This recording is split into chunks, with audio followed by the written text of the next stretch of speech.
Allô, allô, bonjour encore et content de te savoir encore en bonne santé aujourd'hui et en pleine forme. Je bénis le nom du Seigneur pour ta santé, pour ta vitalité ce matin. Gloire lui soit rendue dans le nom de Jésus. Ah mon frère, ma soeur, bienvenue et merci d'écouter à nouveau cette nouvelle vidéo. Je rends grâce à Dieu pour ta vie et je crois véritablement que ces paroles d'exhortation, d'encouragement vont davantage te donner du peps, te revigorer et te donner d'aller bien plus loin avec le Seigneur dans le nom de Jésus.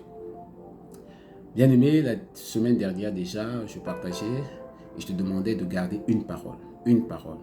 Dieu m'a sauvé pour avoir une relation avec moi. C'était en fait la raison, c'était ce que tu devais garder de tout ce qui avait été dit la dernière fois. Dieu m'a sauvé pour avoir une relation intime avec moi. C'est ce que tu devais garder et ce que tu devais expérimenter.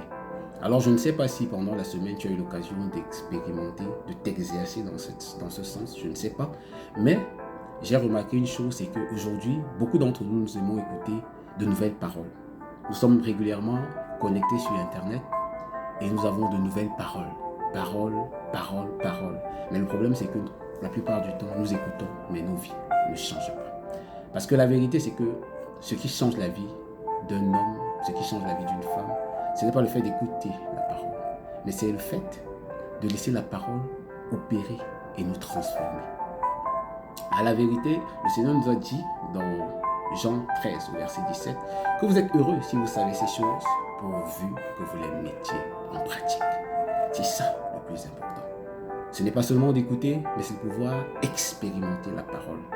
Tu écoutes certainement les plus grands pasteurs qui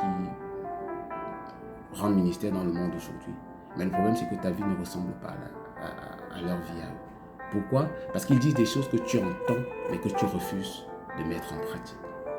Alors, je voudrais déjà ce matin t'encourager à ne pas seulement écouter, mais à développer, à travailler, à expérimenter les différentes paroles que tu écoutes. C'est important. Ce matin encore, j'ai une autre parole pour toi. Ce matin, je voudrais davantage t'encourager. Je me suis rendu compte d'une chose, c'est que la plupart du temps, lors de nos sorties d'évangélisation, lorsque nous échangeons, nous partageons avec des gens, ils nous disent très rapidement, je suis chrétien. Quand tu dis, je suis chrétien, pourquoi est-ce qu'il te dit qu'il est chrétien? Soit parce qu'il va à l'église, il dit, je suis chrétien catholique, je suis chrétien évangélique, je suis chrétien pentecôtiste. Et de plus en plus même, dans des églises dites réveillées, plusieurs se retrouvent à l'intérieur et se disent chrétiens, mais ne comprennent pas et n'ont pas compris c'est quoi être chrétien. Et donc ce matin, je me suis posé la question, c'est quoi véritablement être chrétien? Est-ce que c'est appartenir à une communauté chrétienne? Est-ce que c'est prier Jésus? Point d'interrogation.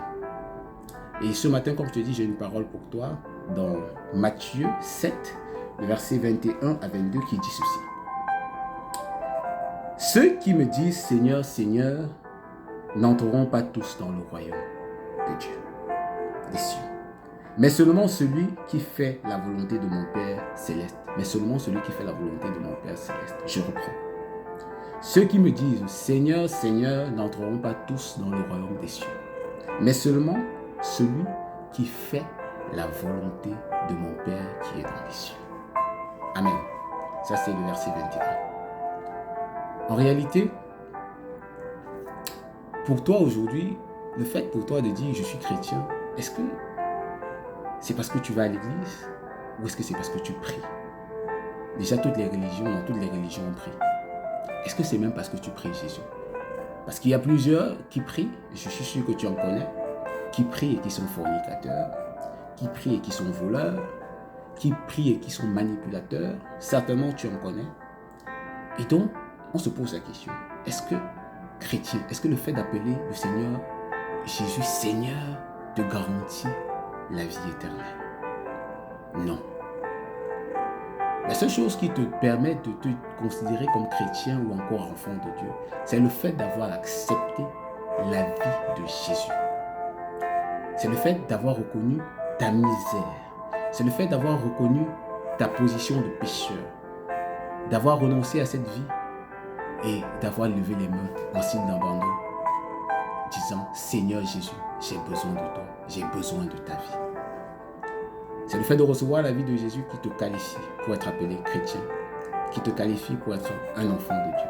Et c'est cette vie à l'intérieur de toi qui te donnera la capacité, la force de mettre en pratique la parole de Dieu.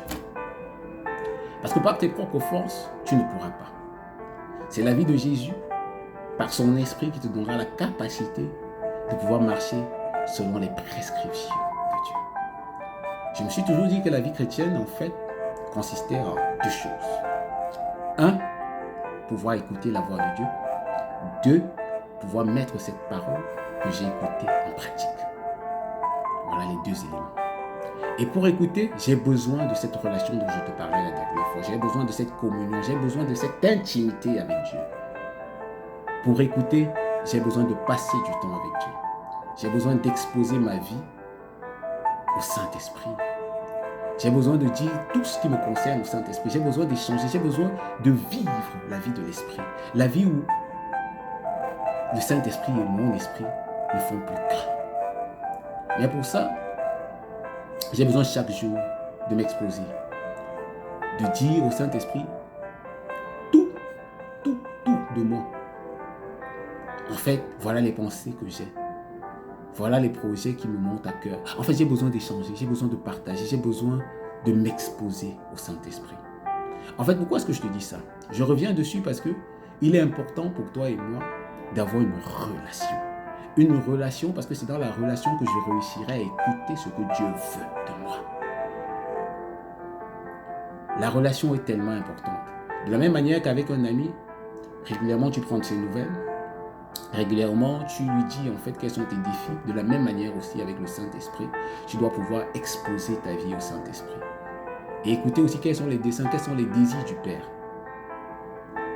Tu dois arriver à la dimension où tu fais de l'Éternel tes délices. Où tu es intéressé par les projets de Dieu. Où ton cœur désire Dieu. Où ton cœur veut Dieu. Tu dois arriver à la dimension où tu partages tout avec le Saint-Esprit. Ce sont des petites choses parfois que nous négligeons. Te lever, dire bonjour Saint-Esprit. Te lever et partager le programme de ta journée avec le Saint-Esprit. Te lever et poser des questions au Saint-Esprit par rapport aux différentes réalités, que ce soit par rapport à ton travail, à ton école, à tes études. Poser des questions au Saint-Esprit. Tu verras à quel point il est formidable. À quel point il peut t'expliquer les mathématiques, à quel point il peut t'expliquer la médecine, à quel point il peut t'expliquer quel que soit le domaine dans lequel tu te retrouves aujourd'hui. Il est tellement merveilleux. C'est un ami excessivement fidèle, le Saint-Esprit. C'est la raison pour laquelle je te parle de relation, de communion avec l'Esprit. Parce qu'une fois, tu seras en communion avec lui, tu vas entendre l'Esprit te parler. Et sa capacité encore à l'intérieur de toi te donnera de mettre sa parole ou la parole de Dieu en pratique. Parce que rappelle-toi ce que je t'ai dit. Vous êtes heureux si vous connaissez ces choses, pourvu que vous les mettiez en pratique. Tu n'es pas chrétien parce que tu pries Jésus, non. Tu n'es pas chrétien parce que tu vas dans une communauté chrétienne, non. Tu es chrétien parce que tu as accepté la vie de Jésus à l'intérieur de toi. Parce que tu as reconnu ta misère hier, ta misère d'hier. Et tu as dit à Dieu, je m'abandonne à toi. Je reçois Jésus-Christ dans mon cœur comme mon sauveur et mon Seigneur personnel. Une fois que tu as fait ça de manière sincère, alors l'Esprit de Dieu est venu habiter à l'intérieur de toi. Alors la vie de Jésus est venue posséder ton esprit. Et désormais, le Seigneur veut communier avec toi. Il veut marcher main dans la main avec toi. Je voudrais t'encourager pour cette semaine à ne pas seulement entendre ces choses, mais à expérimenter, à vivre ces choses. Alors mon frère, alors ma soeur, pour cette semaine, je te laisse avec cette parole. Si vous êtes heureux, si vous savez ces choses, pourvu que vous les mettiez en pratique. Sur ce, je te souhaite un bon dimanche et à une prochaine vidéo dans le nom de Jésus. Ciao, ciao.